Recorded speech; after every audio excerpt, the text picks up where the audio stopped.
My name is Alara.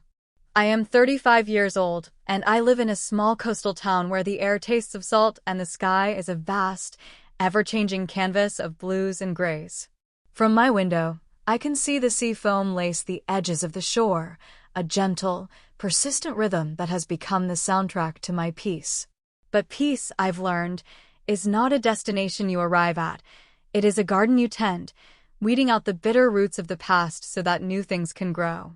My story is about learning to tend that garden.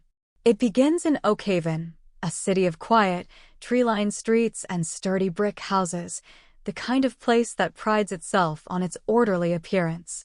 Our family lived in one of those houses, a two-story colonial with a sprawling oak in the front yard that scattered dappled light across the lawn. Inside, however, the light was often filtered through a haze of unspoken tensions. It was a multi-generational home, a world contained within four walls. There was my father, Richard, a man whose presence filled a room with a low-frequency hum of authority and discontent. My mother, Helen, who orbited him like a nervous moon. My younger sister, Clara, and my uncle, Arthur. Arthur was my father's younger brother, a man who seemed to be sketched in softer lines than the rest of the world. He was 29 when I was born, and by the time I was old enough to form lasting memories, he was a permanent fixture in our home. Frail health had shadowed him his whole life, a persistent cough and a weariness that clung to him like a second skin, making steady employment a fleeting dream. He worked part-time jobs when his body allowed, stacking books at the local library, tending the counter at a quiet hardware store, but it was never enough to build a life of his own. He lived in the smallest bedroom upstairs, a space filled with the scent of old paper and the gentle clutter of his books and drawings. He carried his dependence with a quiet, apologetic grace, but my father saw it as a personal failing. I would often see Richard corner him in the hallway when my grandparents weren't around, his voice a low, serrated blade. Still living off mother and dad, Arthur? When are you going to stand on your own 2 feet? I never understood my father's hypocrisy. Richard, too, leaned heavily on our grandparents' financial support to maintain the comfortable life he felt entitled to. He managed a department at a mid-level logistics firm, Aperture Dynamics, but his aspirations always outpaced his income. The house, the cars, the respectable facade, it was all propped up by his parents' generosity. Yet, he spoke to his brother as if he were the sole provider, a king scolding a court jester. I once asked my uncle, my small hand tucked into his, why he never talked back. We were sitting on the back porch steps, watching fireflies begin to prick the twilight. He looked down at me, his eyes the same deep brown as my father's, but holding a different light filled with a weary resignation. Because, Alara, he said softly, what he says is true. I do depend on them. There was no anger in his voice, only a humble, heartbreaking acceptance of his reality. Life in that house was a study in contrasts. When my grandparents were visiting, their presence was like sunlight pouring through the windows, warming every corner. They doted on Arthur, their love a protective shield that blunted our father's sharp edges. In those moments, Arthur's gentle spirit would unfurl.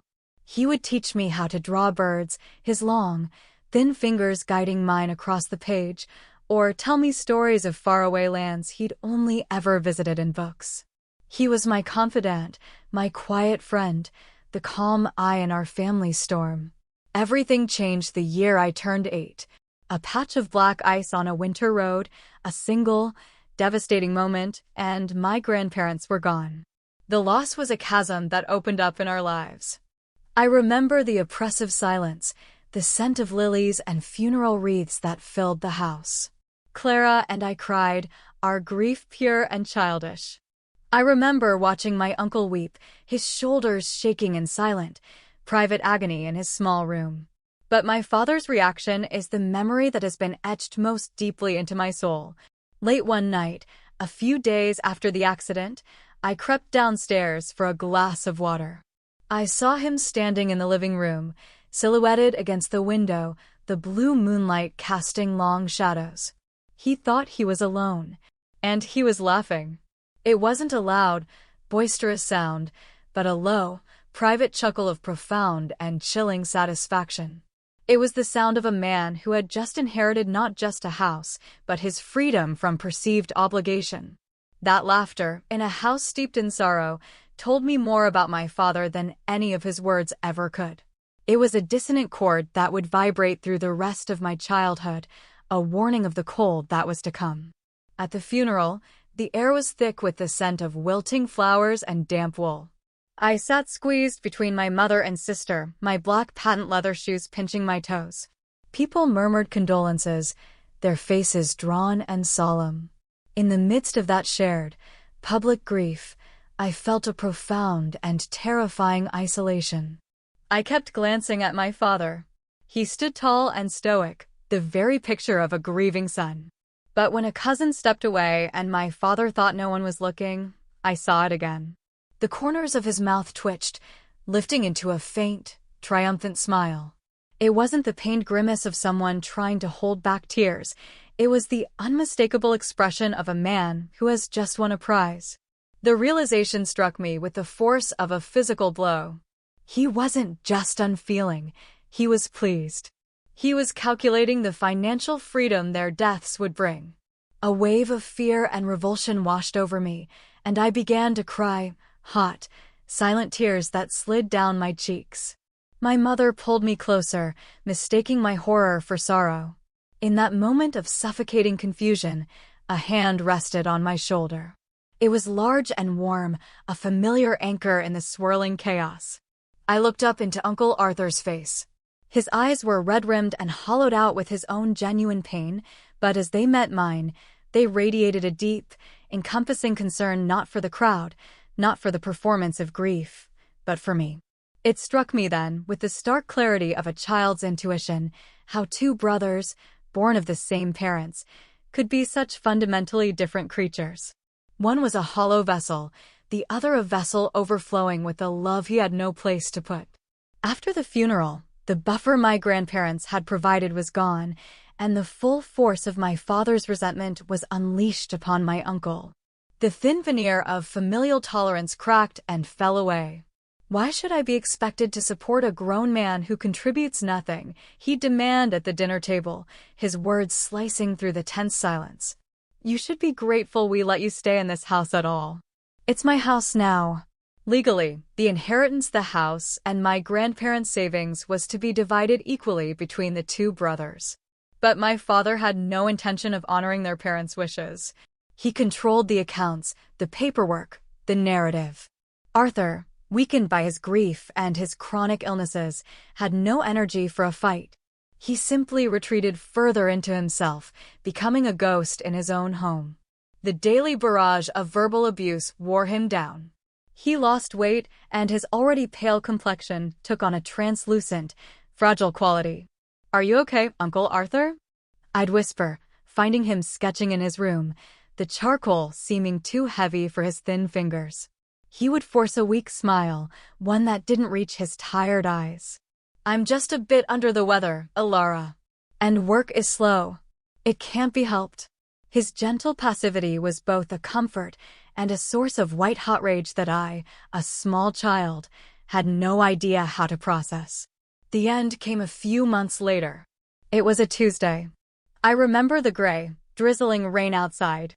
The argument had been building all evening, a low thunder that finally broke. "You're useless. A drain on this family. Get out." My father's roar echoed from the foyer. I ran from my room to see Uncle Arthur standing by the front door, a small, worn duffel bag in his hand. My father stood over him, his face contorted with rage. "Don't go," I cried, rushing forward and grabbing onto my uncle's hand. It felt frail and cold. "Please, don't leave me." He looked down, and for a moment his composure fractured. He gently pried my fingers from his, then placed his hand on my head, his touch a familiar blessing. "Don't worry, little bird," he said, using his old nickname for me. "You're strong. You'll be fine without me." "But I'm worried about you," I sobbed, the words catching in my throat. He managed one last, watery smile. "It's okay." Then he turned, opened the door, and walked out into the rain, swallowed by the gray afternoon. I watched from the window until he was gone, a small, hunched figure disappearing down the street. I was 8 years old, and the kindest person I knew had just been banished from my world. All I could do was press my face against the cold glass and watch him go. 5 years is an eternity in the life of a child. By the time I was 13, the raw wound of my uncle's departure had scabbed over into a dull, permanent ache. Life had settled into a new, colder rhythm. I went to school, did my homework, and learned to navigate the emotional minefield of my home by making myself as small and quiet as possible. Clara, my sister, was about to start middle school. She was bright and bubbly, a stark contrast to my own reserved nature. One evening, my mother was relaying a story from Clara's parent-teacher conference. "Her teachers say she's exceptionally sharp, Richard. They said she sees patterns others miss." My father, who had been half listening while reading the paper, put it down with a rustle. A spark ignited in his eyes. "Of course she is. It's my DNA. That's my intelligence shining through." He looked at Clara as if seeing her for the first time, not as a child, but as an investment. "We should have her tested. An IQ test. Let's quantify this genius." The idea, born of pure ego, took root and blossomed into an obsession. A week later, we were all in the sterile, quiet office of an educational psychologist. I sat in the waiting room, flipping through a tattered magazine, while Clara was inside. When they emerged, my father was practically vibrating with excitement. The psychologist, a kind-faced woman with tired eyes, delivered the results. "Clara's score is 150. 150. My father boomed, the sound echoing in the small office. "My daughter. A verified genius." He beamed at Clara, who looked a little overwhelmed by the sudden, intense focus. I didn't fully understand what the number meant, only that it was very, very high. "That's amazing, Clara," I said, my own voice full of genuine pride for my little sister. She smiled back at me, a quick, happy flash of relief. It was one of the last moments of pure, uncomplicated sibling joy we would share for a very long time. That number changed everything. My father saw it not as a measure of potential, but as a winning lottery ticket.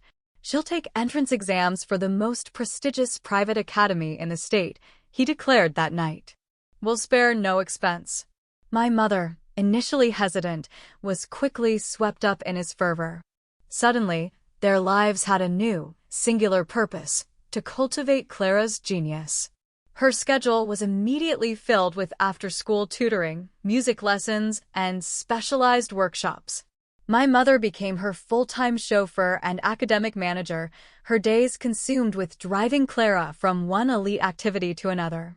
With my mother's attention completely diverted, her household duties fell to me. "Alara, your mother and sister are busy with important things," my father announced one afternoon. "From now on, the house is your responsibility." And so, at 13, I became the family's unpaid housekeeper. My afternoons were no longer for homework or friends. They were a race against the clock. Laundry had to be washed, folded, and put away. The kitchen had to be cleaned, dishes done, floors swept. If I didn't finish before they got home, the lectures would begin. "Is this all you've done? We're investing a fortune in Clara's future, and you can't even manage a simple house. You're a failure, Alara." The comparisons became a constant refrain. My own report cards, filled with respectable A's and B's, were dismissed with a wave of his hand. "Clara gets perfect scores without even trying. Why can't you be more like your sister?" My achievements, whether in a school art show or a track meet, were invisible to them. "That's nice, dear," my mother would say, her eyes already scanning Clara's latest test scores. "Now, Clara, tell your father about your debate tournament." They lavished resources on Clara. New clothes for her private school interviews, expensive tutoring books, special organic meals to fuel her brain. I wore hand-me-downs and ate leftovers. My world shrank to the four walls of that house, while hers expanded limitlessly. This child, my father would boast to relatives on the phone, has a brilliant future. She'll secure our old age. A doctor, maybe? Or a corporate lawyer. The sky's the limit. In those conversations, I was never mentioned. I was the ghost haunting the hallways, the quiet girl who did the laundry. I was the cost of doing business, the sacrifice laid on the altar of my sister's potential. The final blow came 2 years later, just after my 15th birthday. They sat me down in the living room, the same room where my father had laughed after his parents' deaths. Their faces were set in grim, businesslike expressions. "Alara," my father began, his voice devoid of any warmth. "Your mother and I have been talking. We've decided that one successful child is enough. It's all we can realistically afford to focus on." "Clara's education is entering a critical phase," my mother added, refusing to meet my eyes. "The tuition, the tutors, it's a significant financial commitment." My father leaned forward. "Frankly, we don't have the time or the resources for a failure. So, unless you can contribute to the household, say, $1,500 a month for rent, we don't see a place for you here anymore." The words hung in the air, so cold and sharp they barely seemed real. $1,500. To a 15-year-old girl with no job. It wasn't a request. It was an eviction notice wrapped in the thinnest veil of choice. "What?" I whispered, my voice trembling. "I'm your daughter. And we're your parents," he retorted, "and we're telling you what the new arrangement is. We think it's best if you go and stay with your uncle for a while. Figure things out." He stood up, signaling the end of the discussion.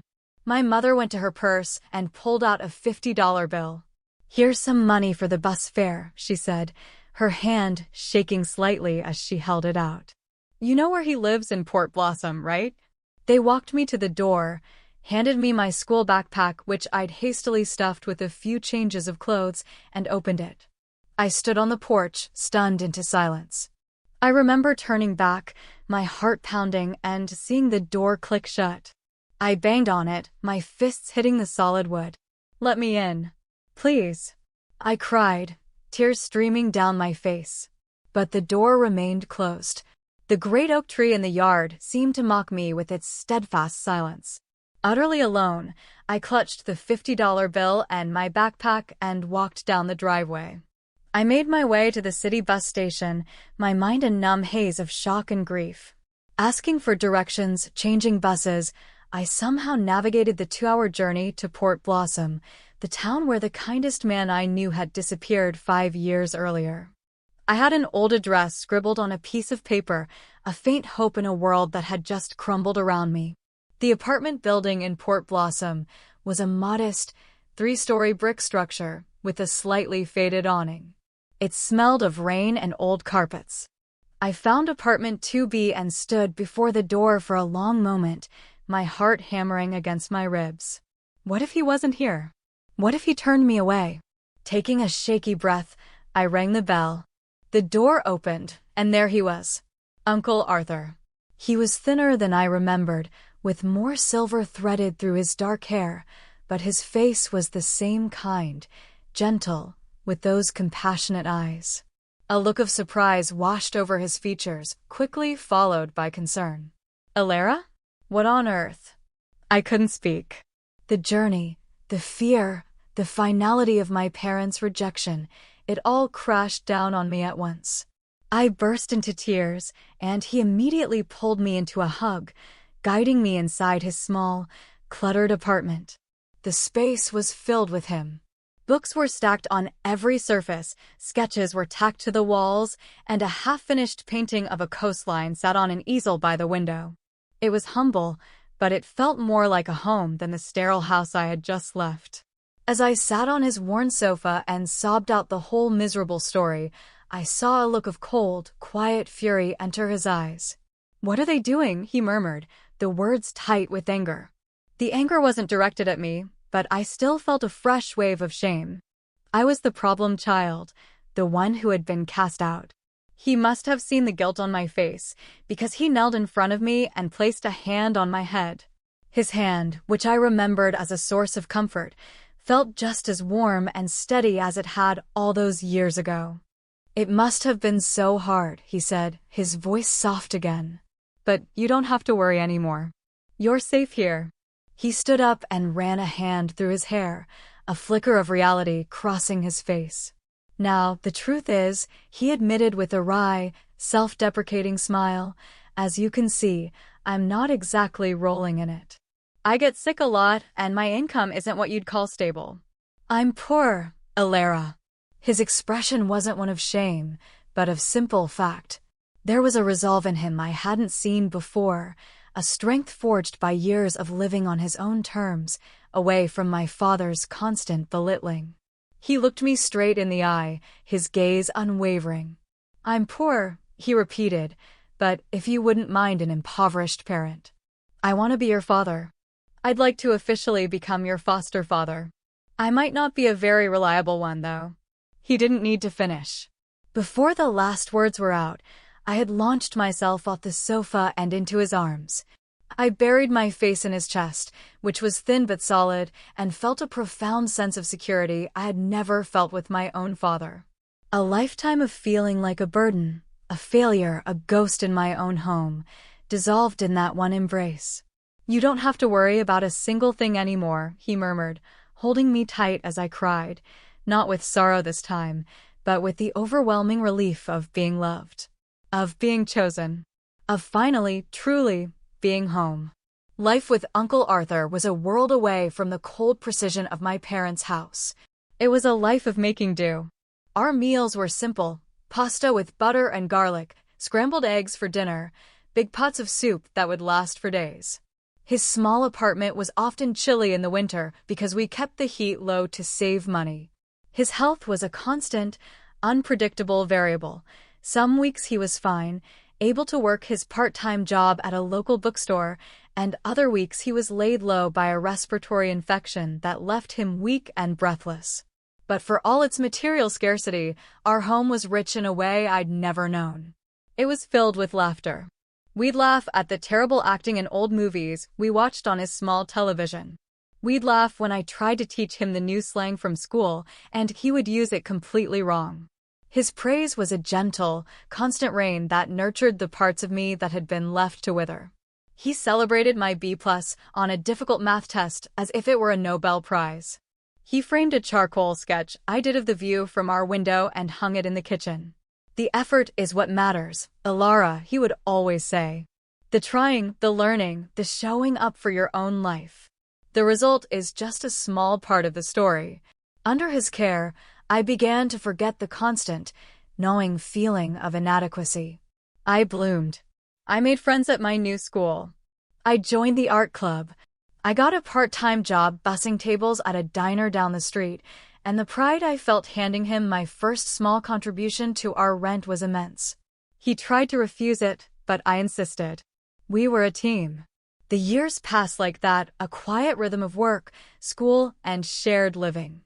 I slowly, carefully, began to build a sense of self-worth, not based on my utility or my intelligence, but simply on my being. I was Alara. And in that small, love-filled apartment, that was more than enough. 20 years.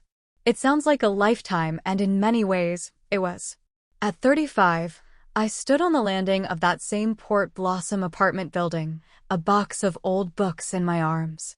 My life had taken me far from Oak Haven, far from the shadows of my childhood, but I had returned to help my uncle with one final task, packing up the last remnants of his old life. The doorbell rang, a jarring sound in the quiet hallway. I opened the door to find them standing there. My parents. Age had been unkind to them. My father's hair was thin and gray, his confident posture stooped.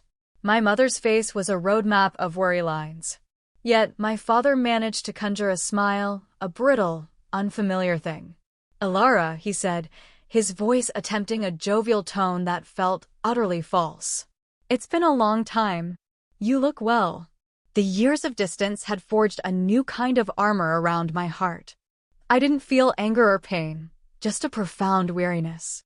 "What do you want?" I asked, my voice flat. "Well, we were in the area," my mother began, wringing her hands. Let's let bygones be bygones, my father cut in, stepping forward. It's time we started acting like a family again.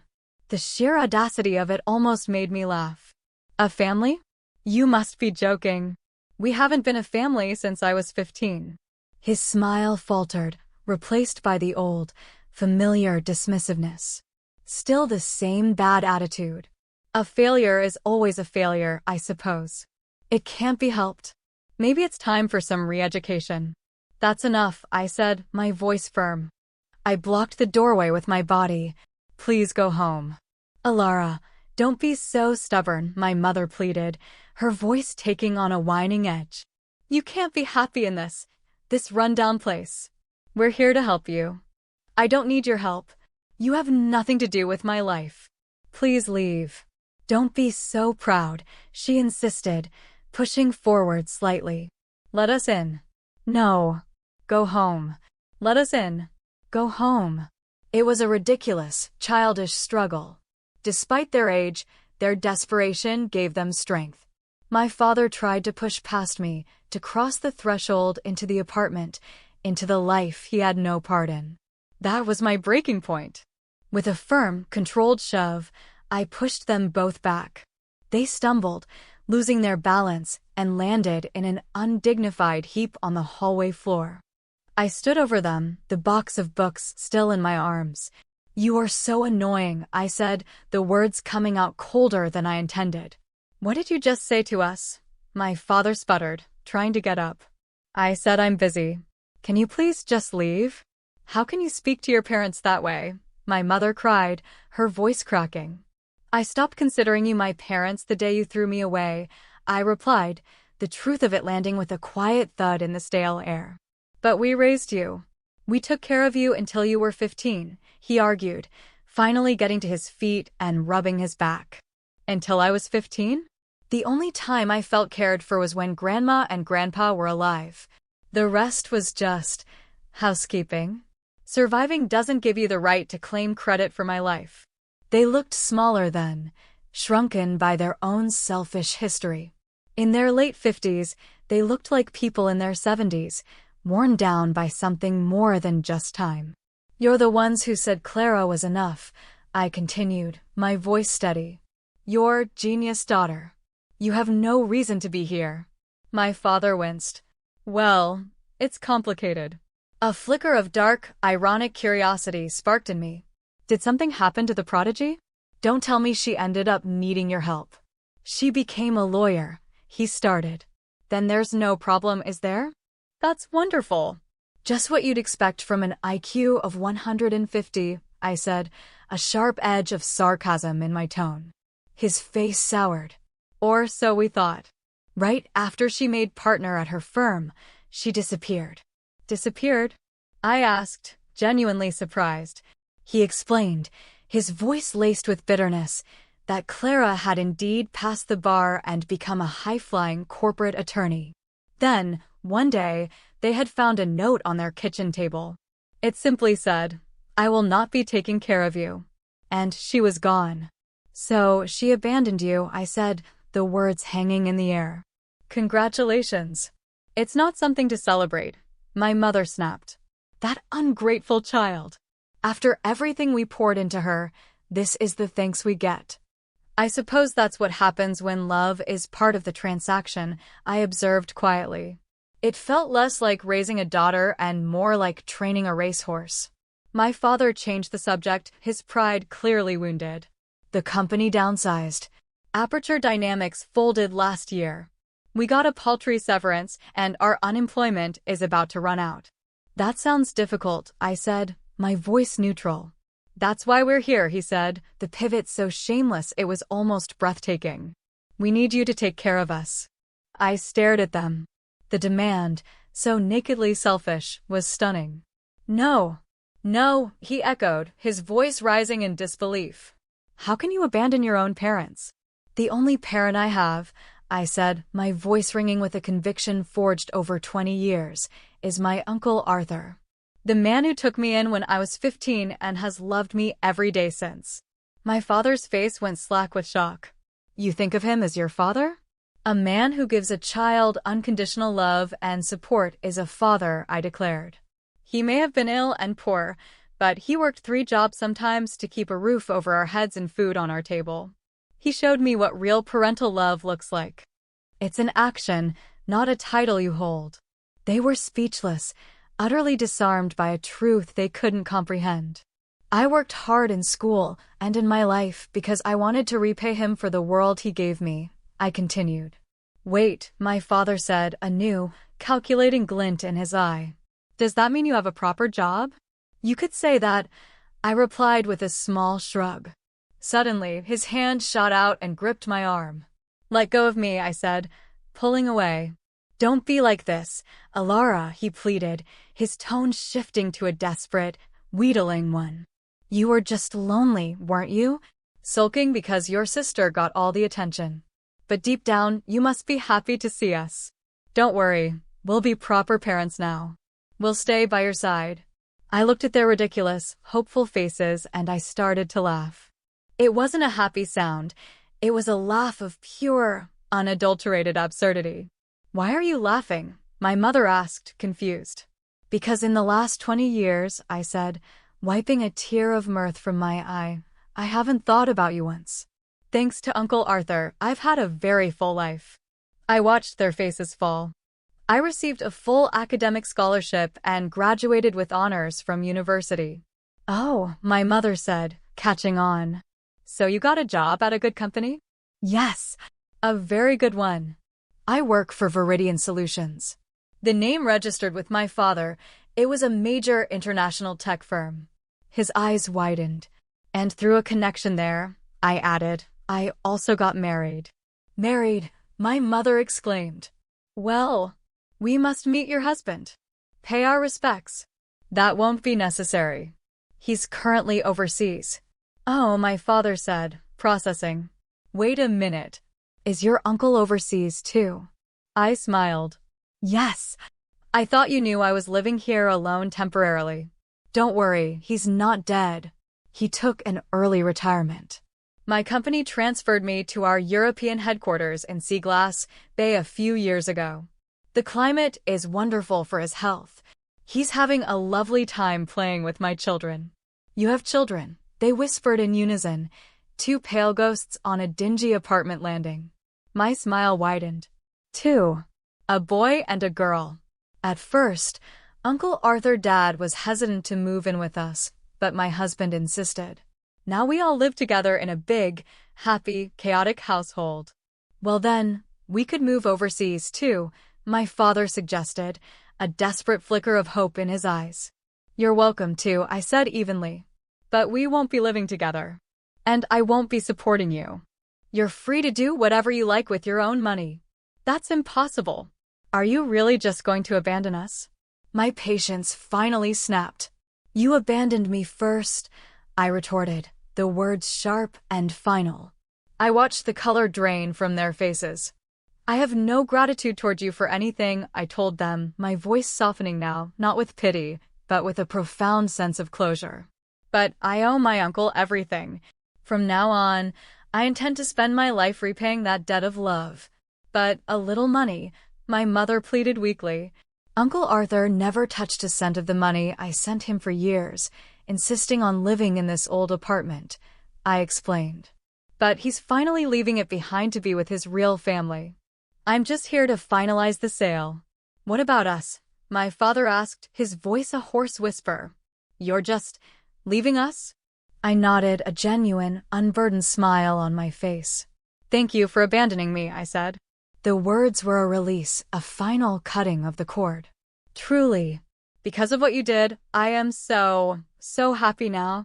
I stepped back inside the apartment, ready to close the door on them forever. As I did, I looked at their stunned, broken faces and posed one last question, a quiet echo of their own cruelty. How does it feel to be abandoned by the daughter you once discarded? I didn't wait for an answer. I closed the door, the soft click marking the definitive end of my connection to the people who had given me life, but had never taught me how to live. My new home in Seaglass Bay is a world of light and air. Life taught me resilience, and Uncle Arthur taught me the value of quiet, consistent work. My perseverance paid off, first with the job at Viridian, and later with the transfer abroad. It was there, at a work conference overlooking the shimmering sea, that I met Michael, the man who would become my husband. Uncle Arthur wept with joy at our wedding. Soon, our 2 children filled our home with the beautiful chaos of new life, and we insisted he come live with us. Now, our family is a complete and perfect circle. Michael, our children, me, and my dad, Arthur. One sunny afternoon, my sister Clara and I were sitting in the garden, watching the kids chase butterflies. She had joined us in Seaglass Bay 6 months ago. "I hope I can meet someone wonderful like you did, Alara," she said with a soft smile. "You will," I reassured her, squeezing her hand. "You're finally free. You can be whoever you want to be now." "I still have to get used to this new job, though," she mused. She'd found a position as a paralegal at a local firm, a deliberate step down from the high-pressure world she'd left behind. "You could always get your law license here," I teased. She shook her head firmly. "No. I'm done with being a lawyer. I'm done with doing what they wanted. I want to find a job that I actually love." "You're right," I agreed. After our parents had disowned me, a secret correspondence had begun. A letter from Clara arrived at Uncle Arthur's apartment, detailing the immense pressure she was under, the suffocating weight of their expectations. We arranged secret meetings on her way home from her tutoring sessions. She had wanted to live with us, but Arthur's finances couldn't stretch to support 2 teenagers, and our parents would have fought it tooth and nail. So she endured. She played the part of the prodigy until she was an adult, until she had the means to orchestrate her own escape. With my help and financial support, she moved out, leaving that note behind, and started her new life here with us. She is still finding her footing, adapting to a new country and a new language, but she will be fine. I know this. No one is more resilient than my sister, who survived our parents' suffocating brand of love. And Uncle Arthur was taking new steps, too. His health, in the mild climate and stress-free environment, had improved dramatically. He signed up for a language course at the community college, I told Clara.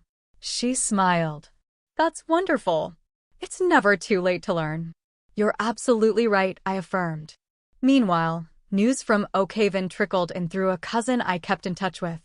Our parents had burned through their inheritance with reckless spending and bad investments.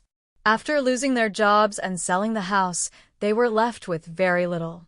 They had started asking relatives for money, but their reputation preceded them. The family had turned their backs. They were living in a small, rented apartment, their days reportedly filled with bitter arguments and recriminations. "There should never be favoritism between children," I said to Clara, watching my son and daughter playing together, sharing a toy without any prompting. "No child should ever be made to feel they are worth less than another." "You're right," she said, her voice thick with emotion. "No matter what happens, I will always support you, Clara," I promised, my voice filled with a fierce, protective love.